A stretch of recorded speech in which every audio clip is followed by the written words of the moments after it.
I just finished a really nice Dance of Polarity conversation with someone who was really forthcoming and really open with their experiences, and unsurprisingly shared that they had really challenging experiences with masculine and really beautiful experience and everything in between. Unexpectedly, that life is a spectrum and our experiences reflect that. The things that came up, I started to ask into what masculinity means to her, and it's really interesting that the first things that came to mind to her was physicality, that someone that's big and someone that's strong, someone that's able to do man things, jobs around the house, physical labor, really. And I had the opportunity to challenge that, to say that does a small man make them less masculine, or a weaker man, or a man who isn't very physically strong, does that make them less masculine? And full props and respect to this person, because they took the time to really question their beliefs and question whether that's actually true.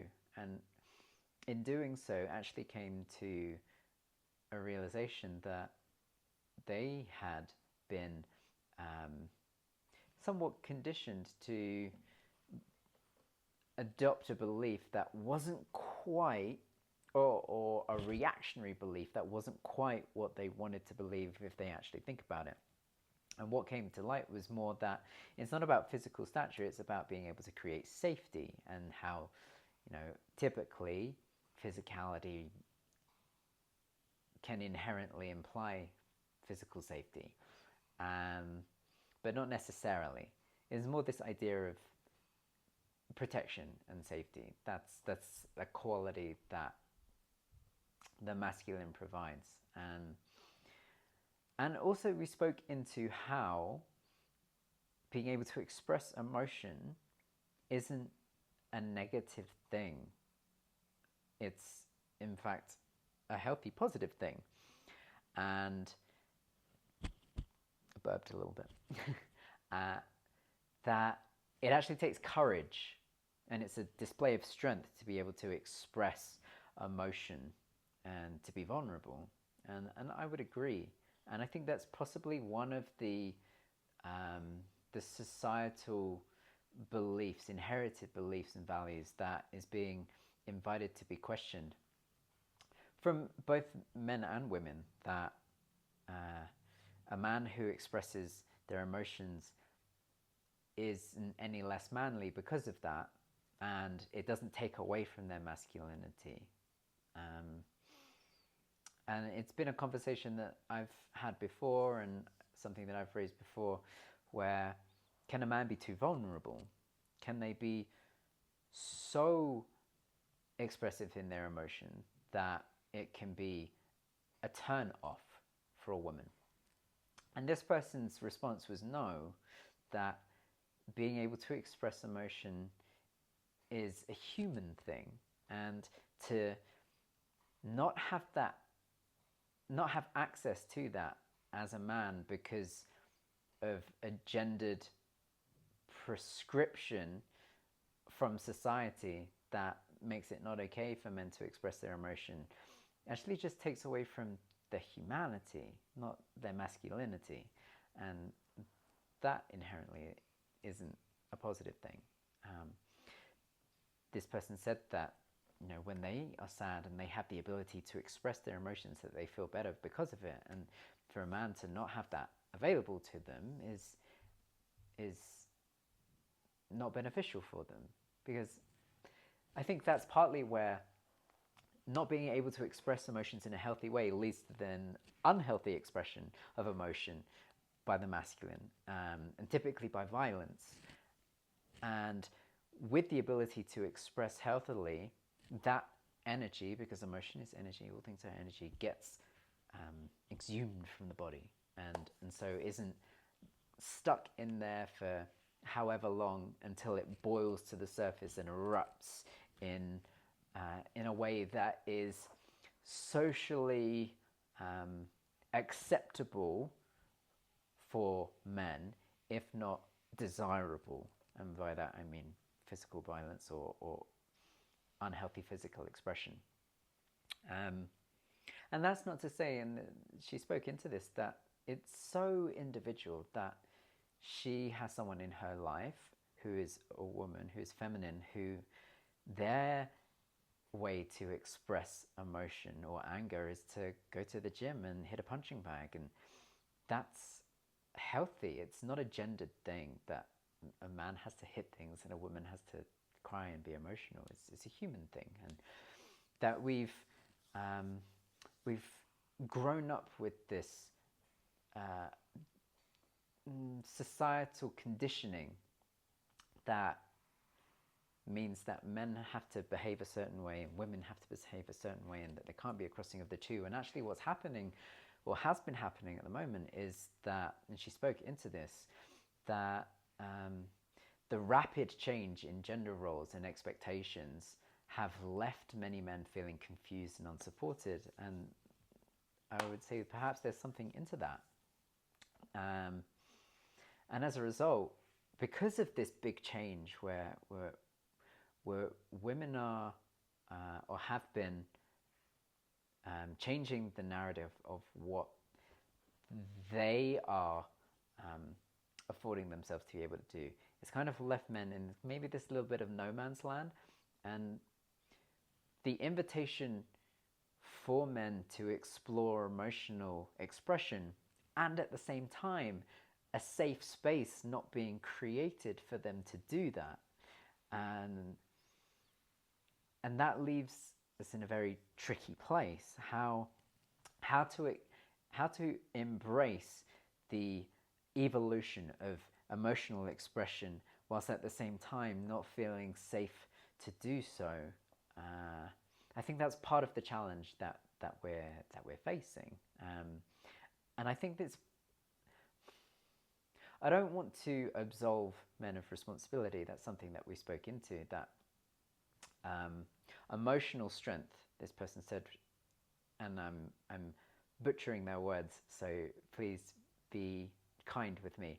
Emotional strength is the ability to discern when and how to express emotion in a healthy way. Like this person said, they don't emotionally dump on their kids, and that's probably a positive thing. They have the right people in their life that they know are safe to go and express their emotions to. And as a fan of sovereignty and a supporter of that, at the same time, I recognize that if women, on general, I'm being generalist here, but if women in general have a more emotional, intelligently adept quality to them, because I'd say on average women are more emotional, and maybe that's because of the hormonal cycle that they go through monthly that has enabled them to manage their emotions more comprehensively than the masculine. It's then the opportunity for the feminine to, with that emotional adeptness, invite and create a safe space for men who aren't as skilled at doing this and who are learning to do it and struggling and muddling their way through this new side of them that is not only being invited, but in a sense being allowed, perhaps for the first time in a very long time, that it's okay for men to explore that. And it doesn't take away from their masculinity. It is okay to experience emotion. They will not be thought of as less masculine by the feminine because of it. In fact, the women can create a safe space and invite it by being a support to that, and having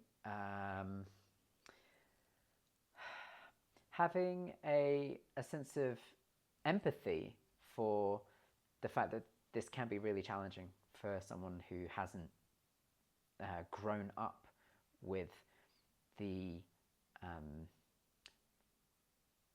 the ability to do this, or even the invitation to do it. And so the key, before I get to the key takeaway, I want to speak into how the Tantric teachings relate to that, or at least my understanding of it. So in Tantric teaching, emotions, in general, actually, there's no sense of good and bad. Things aren't good and bad. Good and bad are human ascribed qualities. The universe doesn't exist in terms of good and bad. It just exists in terms of isness and isn't-ness, in beneficial and less beneficial. And so emotions aren't bad. There are no bad emotions. All emotions are valid. They're part of the human experience. To be able to embrace them and experience them and express them in a healthy way is a beneficial thing as a human being. And so to be able to have access and encouragement to explore and express and experience all of the emotions and know that that's okay is a very tantric idea, I would say. And it's part of the emotional body. In tantric teachings, there's 5 layers of consciousness, one of them being the heart-mind layer. In this philosophy, the heart and the mind aren't separate. They're part of the same layer of consciousness. That they're the same layer of consciousness, but thoughts are more linguistic and analytical in their vibrational expression, and where feelings are more emotional and felt in the body. But as they're inextricably linked, this is why you can't have a thought without a feeling, or a feeling without a thought. They're intertwined. And if you're only seeing half of the coin, then you're missing the full picture. And if men have, and I'm generalizing, if men haven't had access to or encouragement to see half of the coin, then they've been walking the world half blind, and now they're being invited, maybe encouraged, perhaps sometimes discouraged from seeing this other half of the coin. And how can we, and I'm still learning, I'm going to express my humility here. Emotional intelligence is relatively new and still a journey of mine, and as this person expressed, it's a lifelong journey. There's not just a day where everything is great and you never have an emotional challenge again in your life. It's very much like tantric teachings. It's a continual return to center, that you don't just reach this goal of liberation and enlightenment. You constantly go back to it, because the inevitability of the human experience is that it will challenge you, and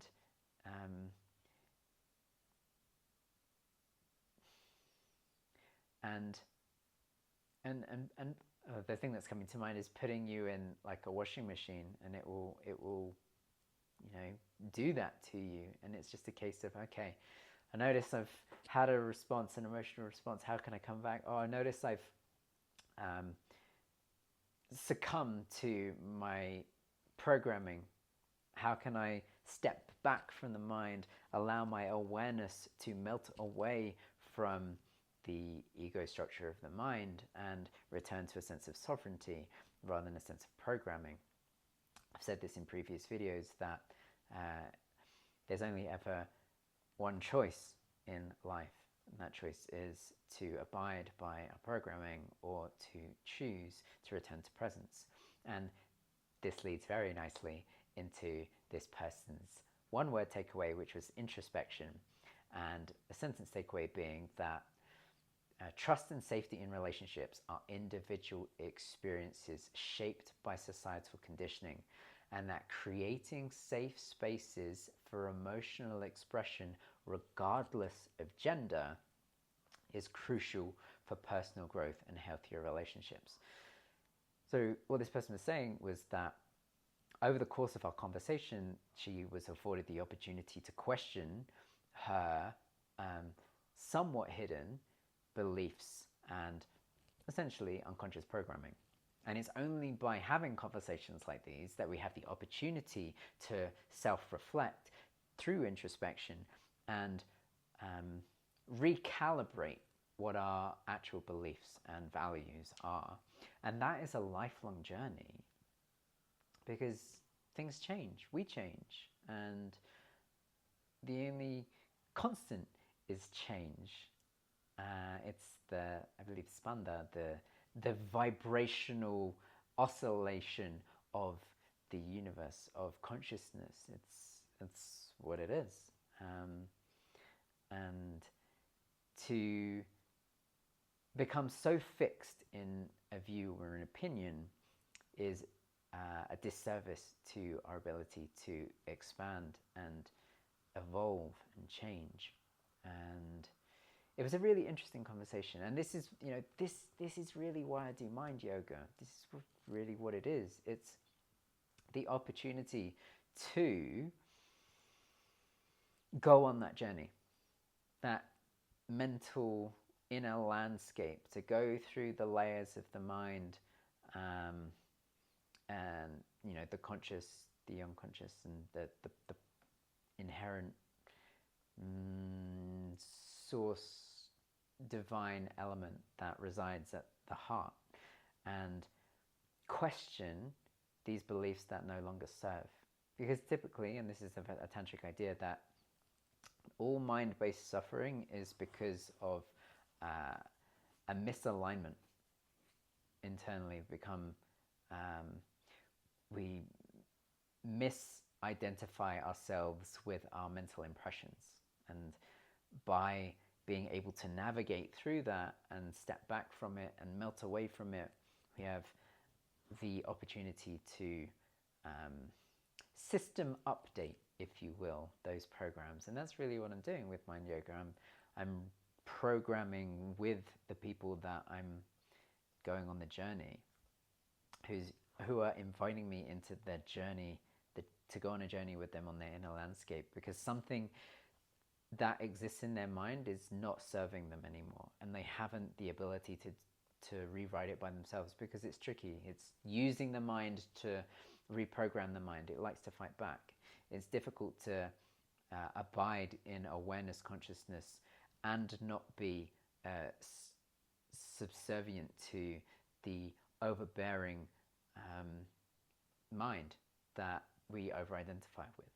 And this is why having a guide to be able to go on that journey, who can remain impartial and remain in a state of neutrality, and kind of take you by the hand if you go down a path that is perhaps a dead end or unserving, and get back to the heart of the issue. Our mind likes to be right more than it likes to be happy. And if it can do that by not giving up an old belief, it will do that. But there's a part of you, part of us, that has this intrinsic course corrective element to us, and that is our divine awareness, which recognizes that something is amiss, and even though we struggle to resolve it ourselves, seeks ways to come back to a place of liberation, a place of sovereignty, of being liberated free from the programming. And this is why I love that work, and I'm really enjoying these conversations. The takeaway for me, for a personal note, is the more that we can have these conversations and create a safe space with the feminine, for the masculine to be able to explore the other half of the coin and experience and embrace and express emotions in a healthy way, overall, over time, it will create a positive change. So if you are open to a conversation about this, or you notice that there is programming in you which is no longer serving you, then please get in touch. We can either have a connection call where we explore the dance of polarity, or we can have a mind yoga session where we can start to rewire some of those things. I'm looking forward to hearing from you.